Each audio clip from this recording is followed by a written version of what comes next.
Clean chit नहीं है, ये गलत नैरेटिव चला रहे हैं। सीबीआई का कहना है कि उसके खिलाफ में उनको प्रूफ्स नहीं मिले हैं और इस क्लोजर रिपोर्ट को लॉ में ऐसी कोई वैल्यू नहीं है। उनका क्लोजर रिपोर्ट आने के बाद में भी कोर्ट अभी भी कॉग्निजेंस ले सकता है, मर्डर का केस का कॉग्निजेंस ले सकता है, अरेस्ट वारंट निकाल सकता है या फर्दर इन्वेस्टिगेशन के ऑर्डर दे सकता है। जैसा कि नूपुर तलवार के केस में, आरुषि तलवार के केस में, डबल मर्डर केस में कोर्ट ने सीबीआई का closure report double murder case reject किया था और कोर्ट ने खुद कॉग्निजेंस लिया और अरेस्ट वारंट निकाला मर्डर केस का, और उस आदेश को सुप्रीम कोर्ट ने सही ठहराया था। जस्टिस निर्मल यादव के केस में सीबीआई ने क्लोजर रिपोर्ट दिया था, उसको कोर्ट ने रिजेक्ट किया और बोला कि फिर से इन्वेस्टिगेट करो, तो बाद में सीबीआई ने लाके चार्जशीट दिया।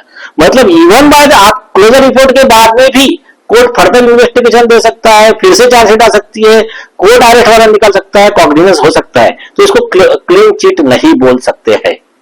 आप नेशनल प्रेसिडेंट हो इंडियन एसोसिएशन के, तो क्या कह सकते हैं क्लोजर रिपोर्ट को आगे चल के क्या प्रक्रिया होगी और इसके चलते आगे आपके क्या मांग है? मैं वही तो कह रहा, क्लोजर रिपोर्ट को लीगली आज कोई वैल्यू है नहीं। और अभी उसमें देखिए, क्लोजर रिपोर्ट जब आता है तो एक कॉपी देना पड़ता है उनके पिताजी को जो फिरियाद है सुशांत सिंह राजपूत की, उनका कहना क्या है वो सुना जाएगा, उसके ऊपर ऑर्डर होगा और वो प्रोटेस्ट पिटीशन भी फाइल कर सकते हैं। इनकी पिटीशन को कंप्लेंट ट्रीट करके उस पर भी कोर्ट ऑर्डर कर सकता है। तो प्रोसीजर ऐसी है और हमारी जो इसमें डिमांड है, इसको कोर्ट मॉनिटर इन्वेस्टिगेशन ही बेहतर रहेगा, क्योंकि कई आरोपी का हमको डाउट है उन्होंने सीबीआई के अधिकारी को हो सकता है इसमें मैनेज किया हो। पूरा रिपोर्ट मैंने अभी देखा नहीं है, वो रिपोर्ट में देखने के बाद उस पर ठीक से कमेंट कर पाऊंगा। क्या आपको लगता है कि इस क्लोजर रिपोर्ट के बाद जैसे सैलन का जो मुद्दा है उस पर असर पड़ेगा? क्योंकि सुशांत सिंह राजपूत केस और जय सैलन के दोनों आत्महत्या मामले में एक से दूसरी कड़ी जुड़ी हुई थी, तो इसके आसपास भी घूम रही थी, तो आपको क्या लगता है कि इस केस की वजह से उस केस के ऊपर असर हो सकता है? अच्छा सवाल पूछा। देखिए, सीबीआई ने 2022 में ही क्लियर कर दिया था कि ये जो आदित्य ठाकरे इन लोगों ने न्यूज चला दिया था कि सीबीआई ने हमको क्लीन चिट दे दिया दिशा सालियान के एक मर्डर केस में, गैंगरेप में, जो भी है। तो सीबीआई ने प्रेस नोट निकाल के कहा कि दिशा सालियान के केस में हमने कोई इन्वेस्टिगेशन नहीं किया, वो इन्वेस्टिगेशन मुंबई पुलिस के पास में है, तो इसलिए हमारी तरफ से कोई क्लीन चिट देने का सवाल ही नहीं उठता है। तो इसका फायदा आरोपियों को कुछ नहीं होने वाला।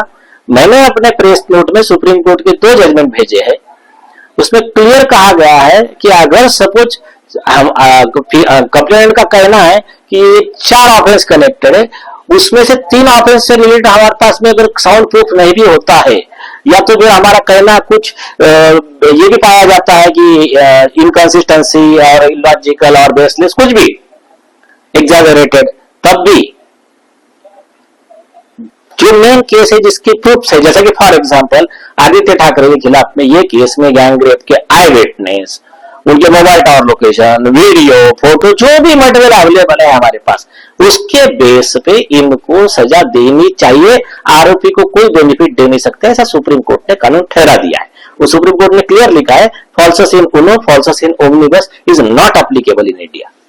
आखिरी सवाल, ऐसे मामलों में जब कोई पॉलिटिकल प्रेशर की वजह से मामले घुमाए जाते हैं, तो end of the day judgement क्या हो सकता है?